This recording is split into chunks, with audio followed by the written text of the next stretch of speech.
बिस्मिल्लाहिर्रहमानिर्रहीम। खातिन हज़रात, मैं हूँ अख्तर अब्बास और आप सबको ज़िंदगी की हर खुशगवार सुबह मुबारक और हर मोहब्बत भरी शाम मुबारक। आप सब तक मेरा सलाम पहुँचे। और आज हमने 2 सवाल चुने हैं। सवाल बड़े मज़े के हैं और मुमकिन है कुछ कुछ चुभे भी। सलीम साहब कहते हैं, ये गौरी भी हैं, कि शादी के बाद लड़कियों का दिमाग क्यों नहीं काम करता, मगर अक्सर कहती हैं कि शादी के बाद मुझे अंदाज़ा हुआ कि ये तो बहुत बड़ा प्रोजेक्ट है और इतना बड़ा प्रोजेक्ट देख के मेरा दिमाग काम नहीं करता। वैसे कॉमन दोनों में दिमाग काम ना करने वाला है। आप इसका जो भी जवाब सोचें, मेरे दिल में 3 ख्याल आए। आई डोंट नो क्यों। पहला ख्याल आया कि जब लंबी फ़्लाइट पे जहाज़ जा रहे होते हैं तो हर वक्त वो पायलट नई स्टीयरिंग पकड़ के बैठा होता है ना, इतने सारे वो लगे होते हैं, तो बाय डिफ़ॉल्ट बहुत सारी चीज़ें मौजूद होती हैं, तो वो उनको ऑटो पे लगा के आराम से टांगे सीधी करके और ऐसे अंगड़ाइयाँ लेते हैं और मुमकिन है बीच में लंबी फ़्लाइटों पे सो भी जाते हैं। 2 होते हैं, इसको कहते हैं ऑटो पे।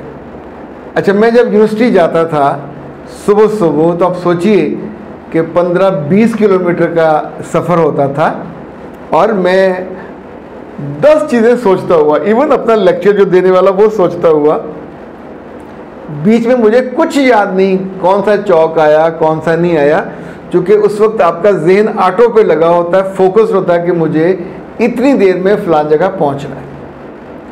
सो जब भी किसी लड़की की शादी होने वाली हो तो उसको 3 बुनियादी काम समझाने चाहिए, उसे बताने चाहिए, उसको ऑटो पे ये चीज़ें सीख लेनी चाहिए। पहली बात कि अपने आप को बाय डिफ़ॉल्ट इस सोच पे लगाए कि मुझे नए घर में जाके एडजस्ट होना है। कोशिश करूँगी, देखूँगी तो दिमाग नहीं चलेगा, क्योंकि उस नए घर में हर चीज़ नई होगी, हर रिश्ता नया, हर खाना नया, हर बिस्तर नया, हर कमरा नया, पूरा माहौल नया होता है।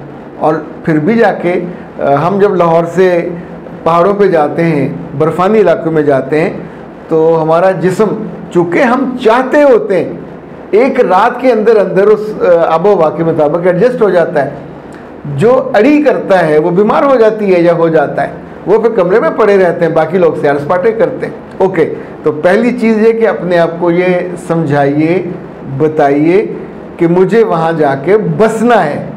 नंबर 2, मुझे वहाँ जाके जितने नए लोग हैं किसी से अड़ी नहीं करनी, किसी से लड़ाई नहीं करनी। ये बाय डिफ़ॉल्ट अपने आप को समझा लीजिए। अब वहाँ लड़ने जा ही नहीं रहे। जब हम एग्ज़ाम देने जाते हैं तो क्या ये सोच के जाते हैं कि अगर वो मुम्तहिन इन्विजिलेटर मुझे पसंद ना आई तो मैं उसको वहाँ बददुआएं दूंगी, मैं उससे लड़ूंगी, उसके कपड़े तुमने कैसे पहने हुए हैं, तुम्हें खड़े होने का नहीं पता, तुम बैठ, यानी ये सारा हमारा कप ऑफ टी होता ही नहीं है। ये हमारा केक का वो टुकड़ा है ही नहीं जो हम खाएं। सो जब लड़कियों के दिमाग काम नहीं करते तो इसलिए नहीं करते कि वो चीज़ें करती हैं जो उनके नहीं करने वाली होती। आप एग्ज़ाम देते हो, पास होते हो, टॉप करते हो, आप कपड़े पहनते हो, बेहतरीन लगते हो, मेकअप करने जाते हो, उसको बताते हो मेरे बाल जुड़ा चाहिए, इधर चाहिए, बैक कॉमिंग, जो भी आपने, तो आप एक एक चीज़ में क्लियर होते हो। शादी के मामले में आपकी जो क्लैरिटी है वो सिर्फ आपके आँखों के सामने सेहरा और कानों में वो जो गीत होते हैं शादी वाले वो गूंजते हैं। ये ज़िंदगी थोड़ी है। Life is all about compromise, adjustment, loving, caring, respecting and getting response। अब ये रिस्पॉन्स आएगा, वो सारा अच्छा नहीं आएगा, कुछ कुछ नेगेटिव भी आ सकता है।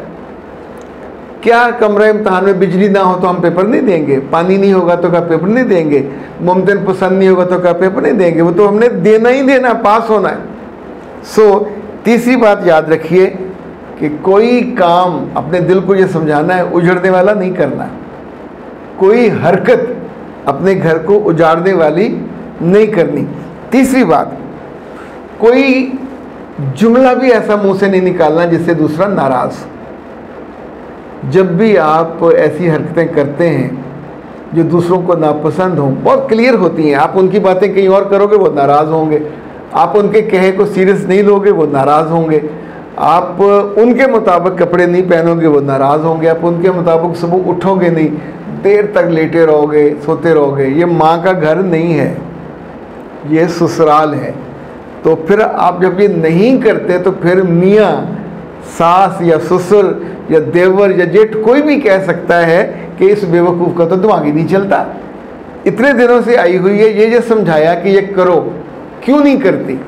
ओके, जो अगली बात है, अभी आम का सीज़न ख़त्म नहीं हुआ, चल रहा है, तो आम के अंदर बाय डिफ़ॉल्ट मिठास है। उसको कहना नहीं पड़ता कि ए मेरी गुठली आज तो मीठी हो जाए, आज तो कड़वी हो जाए। वो घर से गई है, बाग से उतरी है।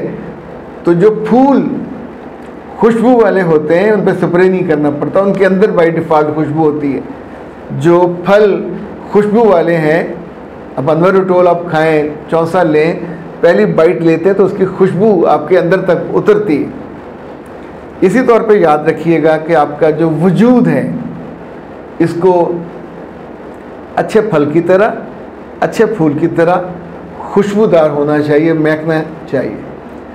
मेरे पास इस हफ्ते 3 ऐसे केसेस आए हैं कि जिनमें लड़कों ने और 2 मर्दों ने, लड़कियों का मतलब है शादी के पहले चंद महीने, और मर्दों का मतलब है शादी के 8-10 साल उनको हो गए। उन्होंने इतनी कराहत के साथ अपनी बीवियों का जिक्र किया और कहा दे आर सो अगली। एक ने लफ्ज़ गलीज़ इस्तेमाल किया। जब हम किसी को गलीज़ कहते हैं तो उसके थॉट्स के बारे में नहीं कह रहे होते, उसकी जिस्मानी साख्त के बारे में बात नहीं कर रहे होते, उसका अपने जिस्म से सलूक के बारे में बात कर रहे होते हैं कि वो सेल्फ हाइजीन का ख्याल नहीं। औरतें जब भी अपने आप को खुशबू से निकालेंगी तो बदबू बनेंगी। आपको अल्लाह ने किसी बाग जैसी कैफियत में रखने का चॉइस दिया, आप अपने आप को गंदे नाले के करीब रहने वाला बना ले, तो डोंट डू दैट। सो हमेशा खुशबूदार लफ्ज़, खुशबूदार वजूद और खुशबूदार ताल्लुक़, ये बाय डिफ़ॉल्ट अपने आप को आपके अंदर होना चाहिए। और कोई काम ऐसा नहीं करना जो ताल्लुक़ बिगाड़ने वाला हो। देखिए, जब हम सर पे तेल नहीं लगाते तो हमारे बाल उजड़ जाते हैं। वो कहते हैं क्या तुम उजड़ी महबूबा जैसे बने बैठे हो। तो फिर हम ऑयलिंग करते हैं, फिर हम उसका मसाज भी करते हैं, फिर हम रात को लगा के सोते भी हैं, तो हमारे बाल दोबारा से रूठे हुए मन जाते हैं, वापस आ जाते हैं। ये जो जिन लड़कियों के बारे में कहा जाता है कि मेरा दिमाग काम नहीं करता, आप उनको जब मैसेज ही नहीं देते, अच्छा आप उनको बताएं अपने दिमाग को कि मैं जहाँ जा रही हूँ सुई बन के जा रही हूँ, सीना है, रिश्तों को कैंची बन के नहीं जा रही, काटना नहीं है।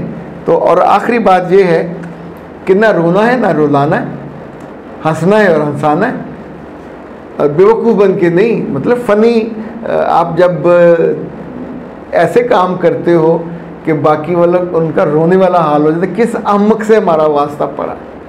और जब आप अच्छे काम करते हैं, लोग मुस्कुराते हैं, खुश होते हैं, आपको दाद देते हैं।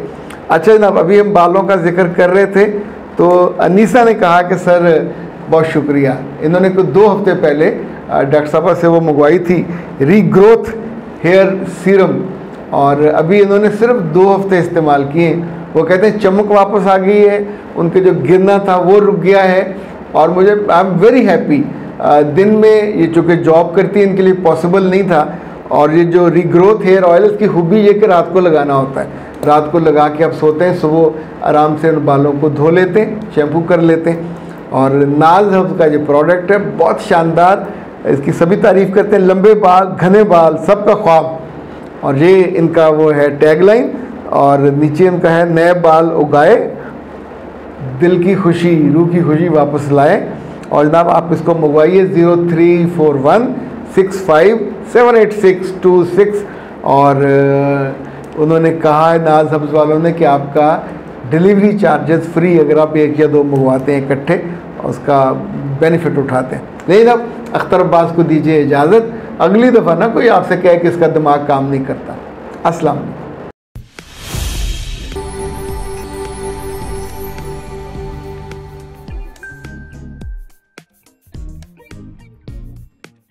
अगर अगर आप इस चैनल पे नए हैं तो इसको सब्सक्राइब कर लीजिए और बेल आइकन को प्रेस कीजिए ताकि हमारी नई आने वाली तमाम वीडियोस की नोटिफिकेशन आपको मिलते रहें और आप हमसे